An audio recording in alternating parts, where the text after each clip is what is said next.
Once again, good morning to everybody. Please like and subscribe, and please, before you subscribe, watch this video, and because this video is very informative and it will give you information about one of the greatest museum of Sweden, which is known as the Vasa Museum. In Vasa Museum, you will see one of the biggest ship during the king of Gustavus. Gustavus was one of the powerful king of Sweden. Gustavus Alfors, if I'm not wrong, that is his name. And he also initiated a war during his time with Poland and Lithuania. I'm talking about the 1600s, the time of 1600. And in that time frame, during the time when he was in power, he ordered his country people to build a ship, and this ship is one of the examples of those days. Okay, and this ship is also one of the finest preserved ships of the 16th and 17th century, which is left in this world. We can see how beautiful this ship used to be. We can see the lions everywhere, which is an example of the king's power, and we can see at the front. And the moment we'll go a little bit more forward, we would be able to see a little bit more how this ship used to look like. It's very important thing for all of you to know that I'm not gonna make a single video. I will be cutting these videos, and after cutting these videos, I'll be creating very good descriptive videos so that it will be useful for all of us to understand the history, and understanding the history of the ship would be very important. You can also see a replica over here, and this replica was built by the researchers after maybe 2008, 2007, 2008.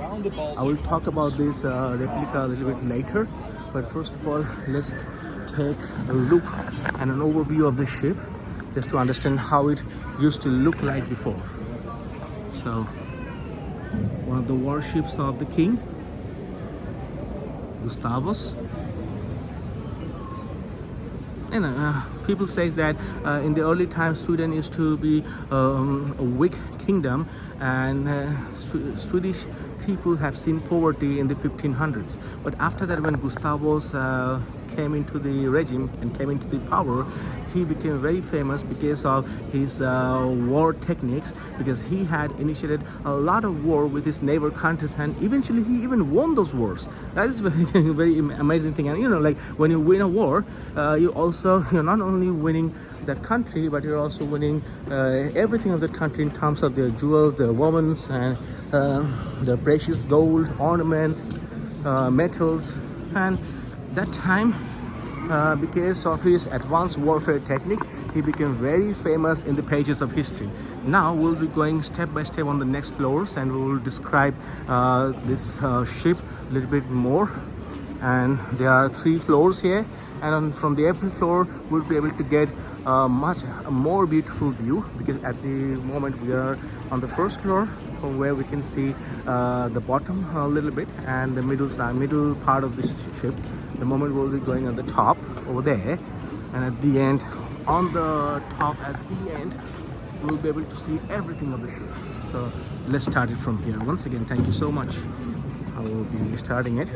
So we are ready for a more closer look of the ship, because we are on the top floor at the moment, where we can observe the ship quite closely. And after the close review, I can see that in all the window of the ship, they used to have the face of a lion. And in history, we can see that lions are used as the symbol of power and the symbol of a king. So whenever we see a lion on any ship, it means that this is a royal ship, or maybe this ship, or maybe that ship is used, maybe the ship was used for the Royal Navy of that country.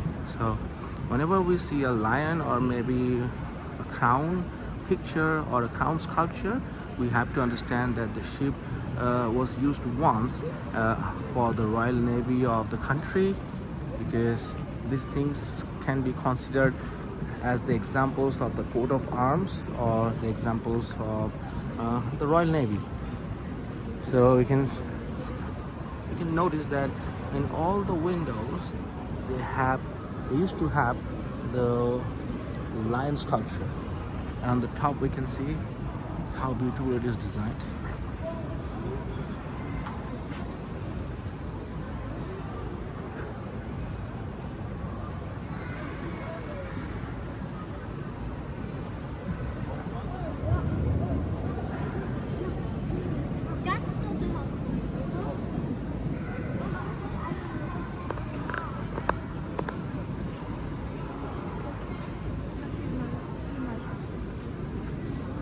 The face of lions are often used to proclaim the king's power and his deadly force. Sure. And here we have some more sculptures, but these are not the real sculptures. These are the replicas. But the ship is real. See how beautiful it is.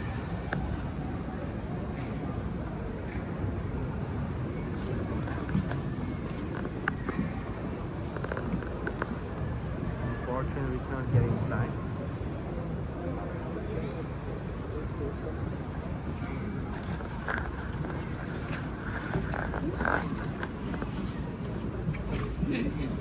J'aime pas les musiques.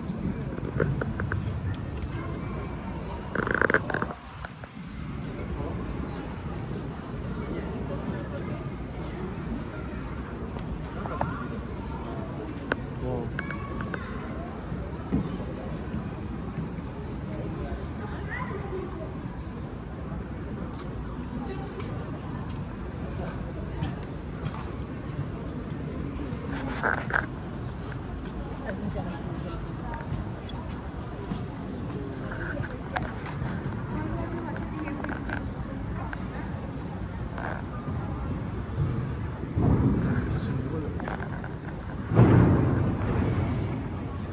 Finally, we are on the top floor. On the top floor, we'll be able to see how the Vasa used to look like. We have only two things for the replica ground.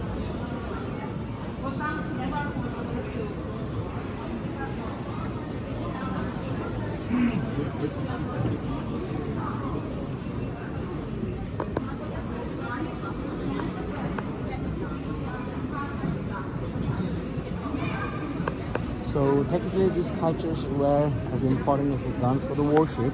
So not everyone could read the symbolism and the classical figures here, but most would recognize like these figures could be came up from the royal coat of arms, let's say. It's from knights and the Swedish national coat of arms, as well as these figures and these sculptures could be a part of the Bible as well. So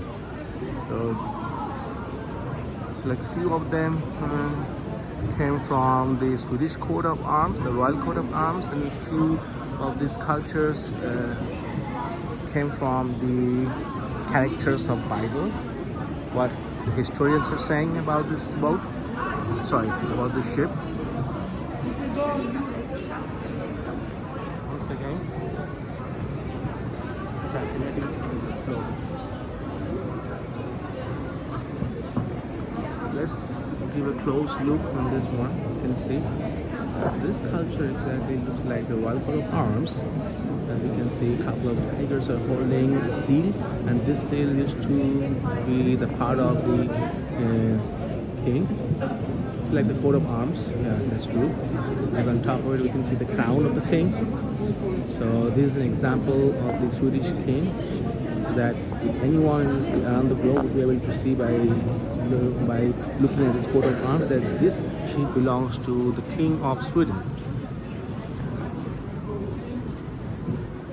So this is the way how Vasa ship used to look like inside. So at the bottom they used to keep the coals and stones. Above that they used to keep the wines and all the food storage. And then the remaining 3 blocks, people used to live there, the workers. How it looks like. But at the end, at the top, this place was designed for the king's people and for the king.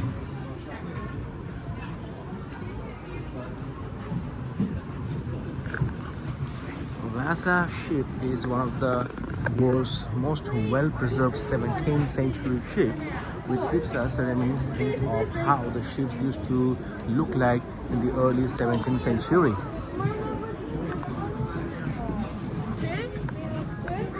So I'm going to add a video with my video, like a movie video, where you'll be able to see that the history of this Vasa ship.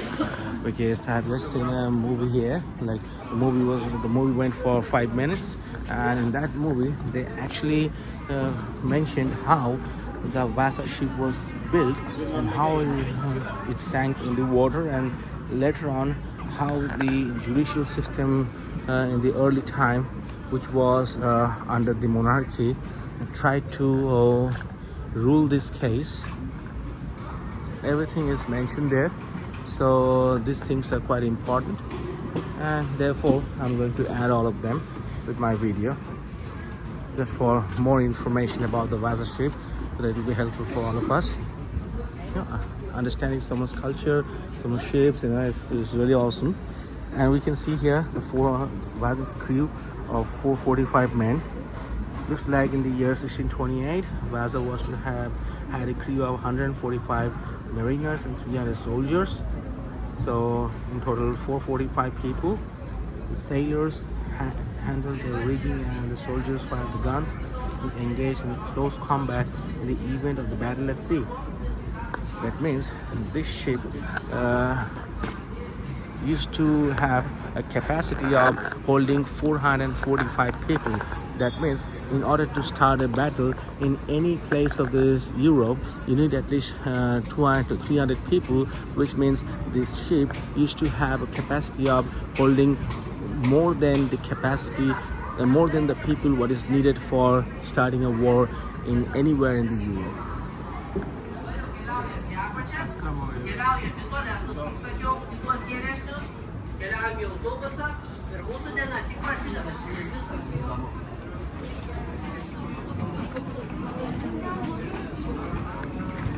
Now we have the storage items here. These are the original items and not the replica. This is mentioned here, like normally food and drink, clothes and tools, and also let's say personal belongings and the police equipment were all stored in casks, chests, box, and sacks of all sizes. For example, we have this box here, and the other one looks like the wine boxes to preserve wine. So this cask for personal possessions have removable lids, possibly with lock, while provision casks had fixed heights. So these are the examples. Okay, this is, look at this one. Bandwood box containing rope remains and shoe pegs. And these are the wooden spoon that people used in the early time.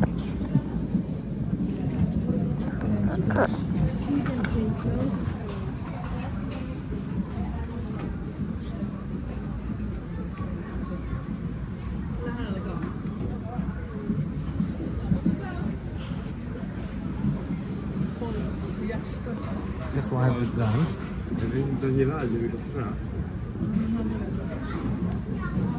So in the mid-century, they have used the German type of hunting rifle, and this rifle is an example of the German type of rifle that people had used in the 15th century and 16th century, and also in 17th century.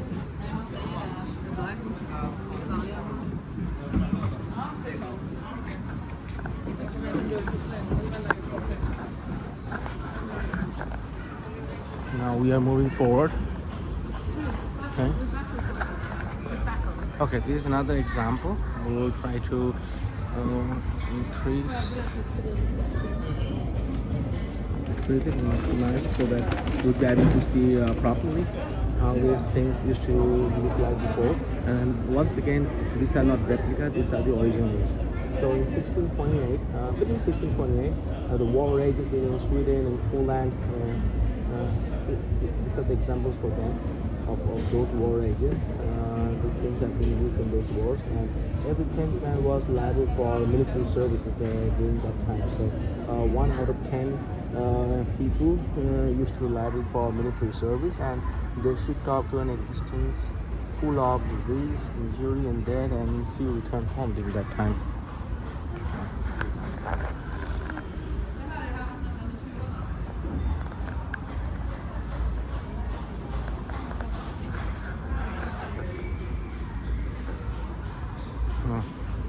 This masterpiece is really amazing. So this is the one that they have used to use it to blow.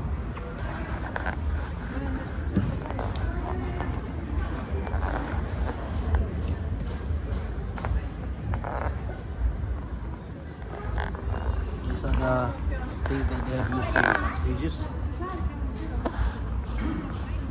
Of course, this one is replica.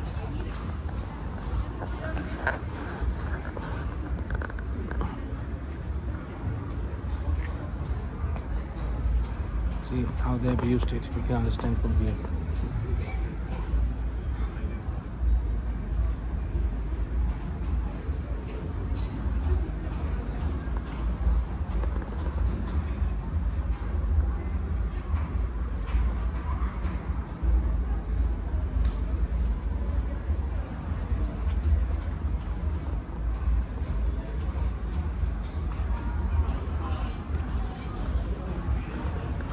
Oh.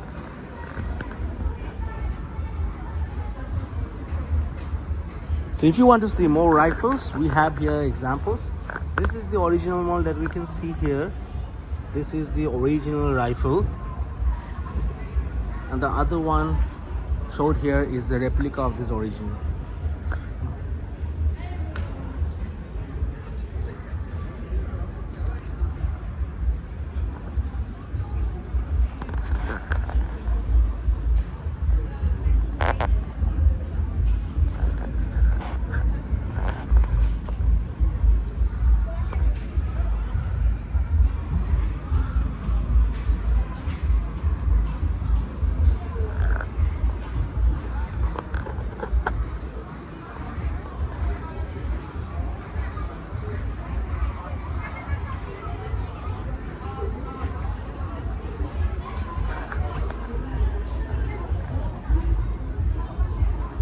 Way how they preserve this original hammer is really fascinated.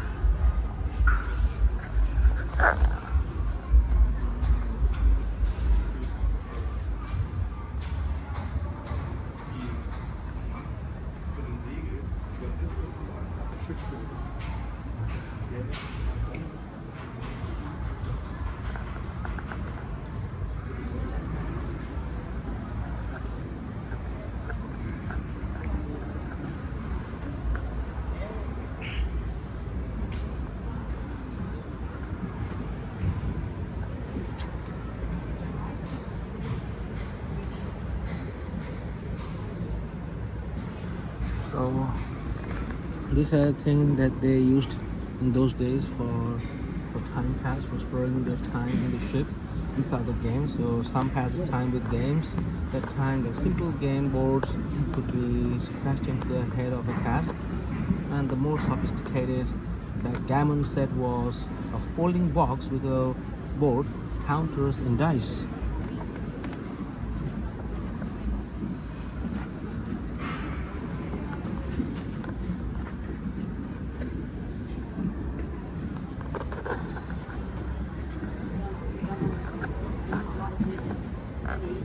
Very funny thing. So this is a chest, and it was opened by nobody since the Vasa sank in the water. So finally, when they pulled the Vasa up and opened this chest, they got a hat inside. It's a hat.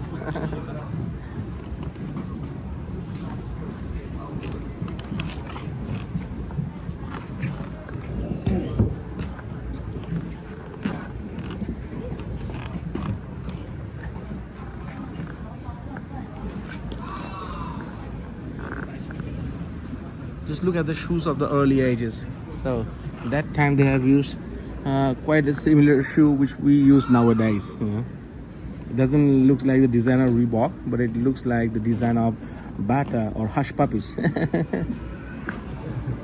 The design look exactly like the Hush Puppies design of the shoes. All right, who knows? Maybe the Hush Puppies have taken stole the design from the Vasa. You never know, but that's the fun part. I'm saying it's not possible, but yeah, this design is exactly one of my favorite shoes from Hush Puppies. Look at the gloves. This gloves exactly looks like the gloves that we use for microwave. So.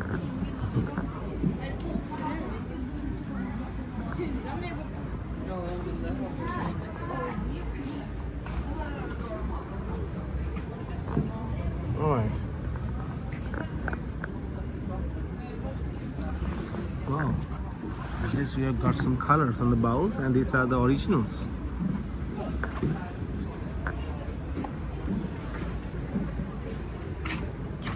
They have something like dragon in this plate.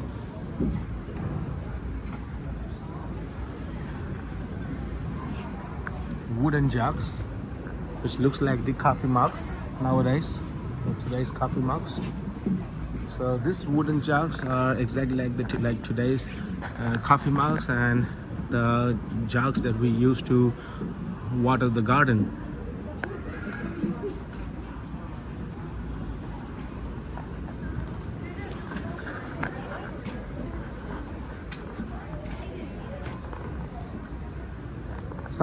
Looks like someone is boiling chicken inside, but it's fully empty. So if I would be living in the museum, I would have boiled my chicken and my rice inside for sure. Alright, plates. Damn, water bottle as well. Look at this damn thing. So they used to have a container to keep their water bottles. That's hilarious. Like, you need a protection for protection. How if the water, what's gonna happen if the water will sink? And then the protection is not gonna work.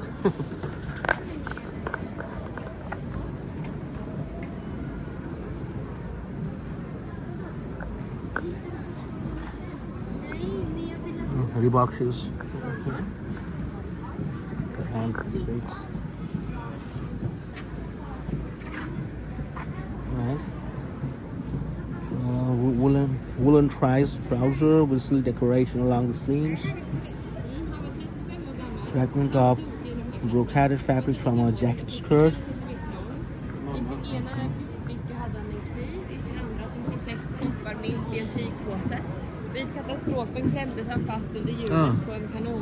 Good for Swedish weather.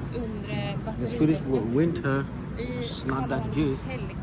Nordic weather is quite amazing till October, but after October you'll see almost 5 feet of snow everywhere.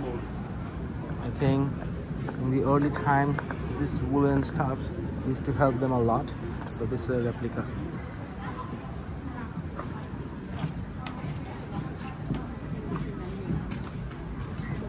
Damn, I love this hat. An expensive hat of a simple cap. Look at this.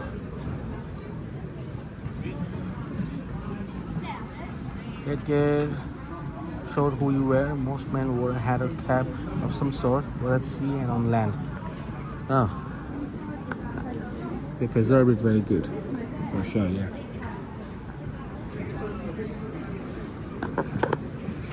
Rain.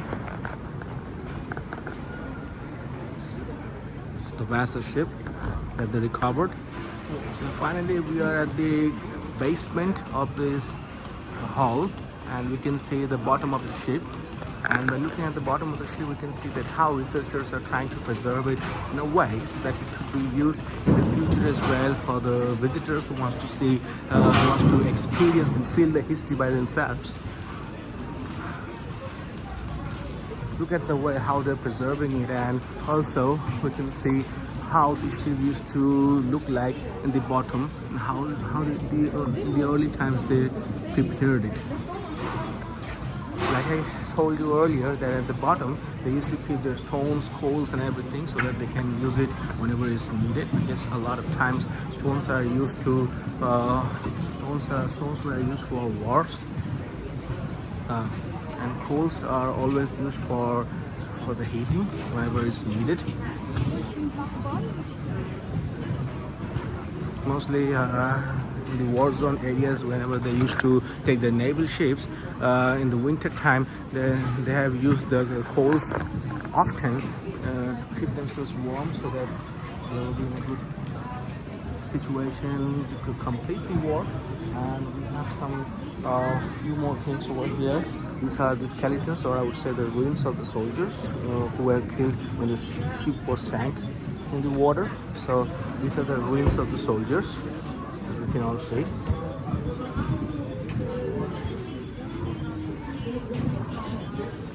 The soldiers look like that they used to be almost 6 feet tall. And today's date, because of the reason that we people, we human beings are becoming quite hybrid. Land is also getting shorter. Nowadays we can only see around 5 feet 5, 5 feet 7, but in the early time they used to be more than 6 feet. This is another example of my statement. Again, some guns. A few more examples. Okay.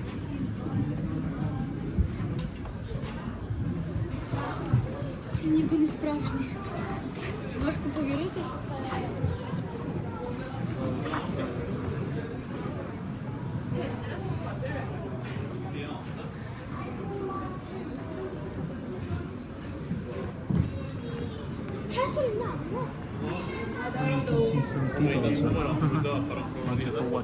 Finally, we have also got the last ship to see. This is not a ship, or I would say this is a huge boat. So this boat they have used for saving the life if the ship gets sank, and also they have used this boat in order to communicate with the other ships, because every country used to have a messenger, or I would say an ambassador in the ship, who would be communicating with the other ships as well, or a translator. I'm talking about ships of when in a sea, you got ships of multiple countries, and in order not to become a message of a threat, they have used this ship to spread the message of peace, so that there will be no wars between the ships of the countries when they meet each other in the sea. So once again, thank you so much for watching. So with this ship, this is the end of my video. Someday if you come to Sweden, please don't forget to visit Vasa Museum, because watching Vasa Museum is a thrilling experience, because once I'm watching it, I'm feeling like I've already moved in 1628 and I've become a part of the crew members of the ship when the ship was sank into the sea. This kind of experience you can only feel once you visit this place, and when you see everything with your own eyes. Thank you so much for watching once again.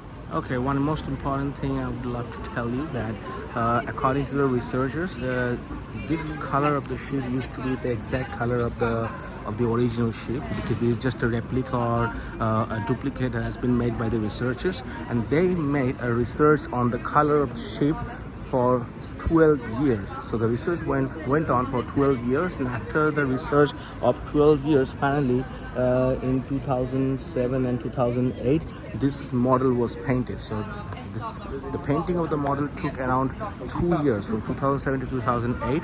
After the painting, they displayed it over here just for the presentation, that how the ship used to look like in the early times. This is another important thing that we should know about this Vasa ship.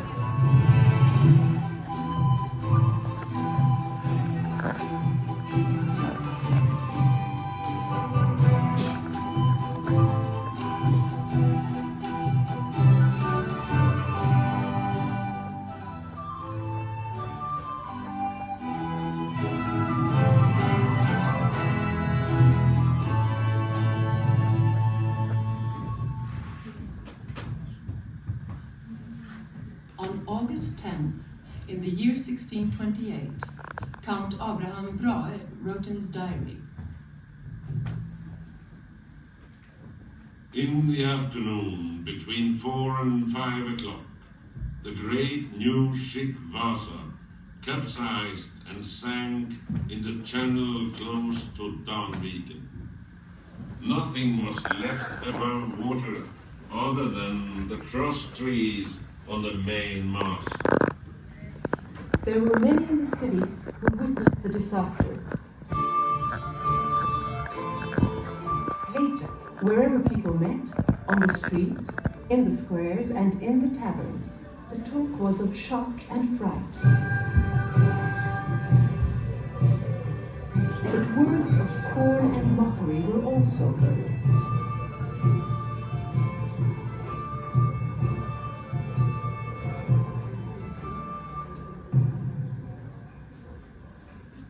Whose fault was it?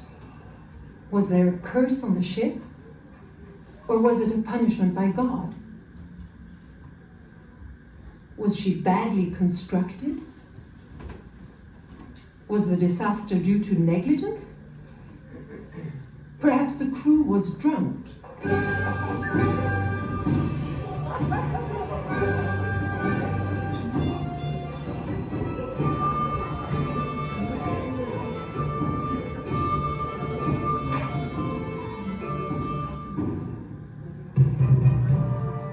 At the royal palace, the king's councillors were shaken. 2 days after the disaster, they wrote a letter to the king, who was in Poland with his army. Great and powerful King, omnipotent sire, when the ship reached the Bay of Tagelviken, more weather came in the sails, and the ship went over to larboard, but came up again till it was off the island of Beckholmen, where it did completely fall on its side, with water flowing in through the gun ports, until it did slowly sink with sails up and flags flying.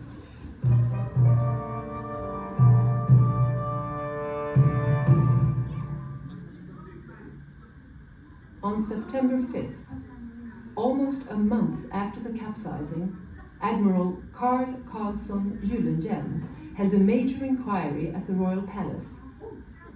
This was an important day, for the causes of the disaster were going to be clarified. Even more importantly, a culprit was going to be found. The fact that the shipbuilder, Master Henrik Hybertsson, was dead complicated matters.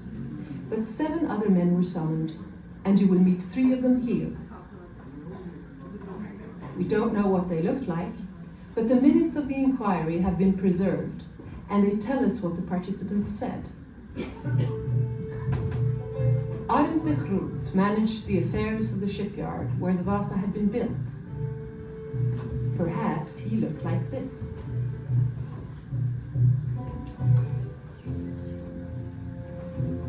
The chief boatswain was Göran Mattsson.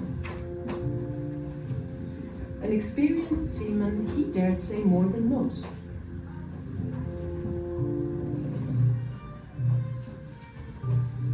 And young Lieutenant Petter Gjerdsson. What would this inquiry mean for his career in the Navy? Lieutenant Petter Gjerdsson, you were responsible for the rigging, and you were on board when the ship set sail. Why didn't you say anything about the ship being so weak? How was I to know? I was only in charge of sails and rigging. We had only set 2 topsails, foresail and mizzen. But I did notice that the ship heeled, even when the wind was so light that the sheets did not run through the blocks, although they were well tallowed. Well then, Lieutenant Petter, what do you think made the ship capsize? Were the cannons properly secured? My lord, the Vice Admiral ran below deck when the ship started to heel over. I was afraid that would be the last time I would see him. But he did come up on deck again and cried out that the cannons were secured.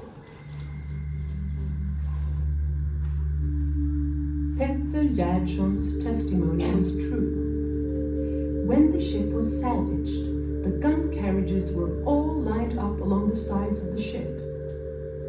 The Vasa had 10 sails. We just heard she only had 4 set.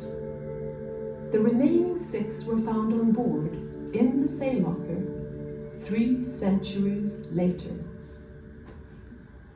Call the chief boatswain Göran Mattsson. Were you careless with the ship's ballast? Or why did His Majesty's vessel meet disaster? I had taken on board as much ballast as there was room for. To get it exactly the way I wanted it, I went down myself with a lantern to stow the stones and get in as much as I could. I feel I have done what I should have done. The bottom of the ship was too narrow and she had no belly. I told Admiral Fleming this. He replied that the master surely had built ships before and that I was not to worry. So, you noticed that the ship was tender. I can only say that the captain of the Vasa had shown Admiral Fleming how weak the ship was. While the ship was docked below the Royal Palace, he had 30 men run from one side of the ship to the other in the presence of the Admiral. After they had run back and forth 3 times, the Admiral ordered them to stop. Had they continued, the ship would have overturned. To this, Admiral Fleming said, "If only His Majesty were at home." This was important testimony. Admiral Claes Fleming, the strong man of the Navy and confidant of the King. Why dared he not do anything after the ominous stability test? We know that the King was pushing hard to get his ship under sail. Much was at stake.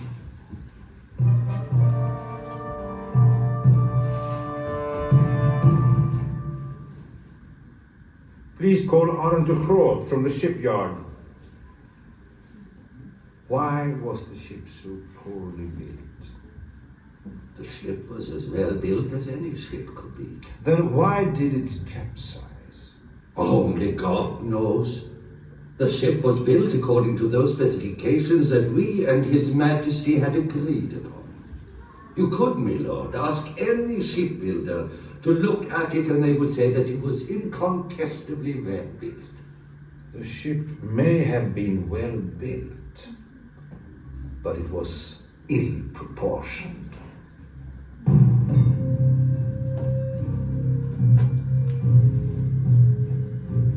The men who built the Vasa were skilled craftsmen. But no shipbuilder in Sweden had any experience in building a ship with 2 gun decks.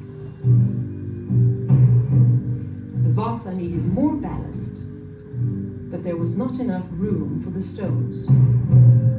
The King gave orders, and then counter-orders while the ship was under construction. He wanted to arm her with more and heavier cannon than usual. Now, what happened after the inquiry into the capsizing of the Vasa? Who was blamed? Well, no one was convicted.